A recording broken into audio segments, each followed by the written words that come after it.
Hello everyone. In this episode, we will assemble a stacked acrylic case for the Ravium 53. I chose the middle plate design by using transparent acrylic. There are several designs, but I guess the middle plate is the simpler one and a lot cheaper in productions. The board also has several LEDs at the bottoms and it's pretty cool when it's on. There will be light from each sides of the keyboard. So without further ado, let's get started.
So this is the final look of the keyboard.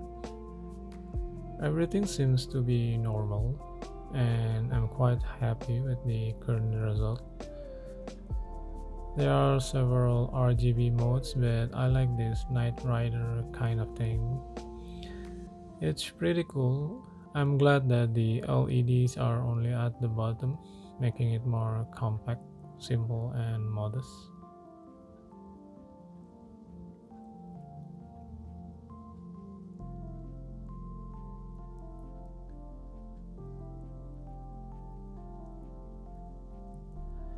So I guess this is all. I hope you found it useful and thank you for watching. Stay tuned for the sound test.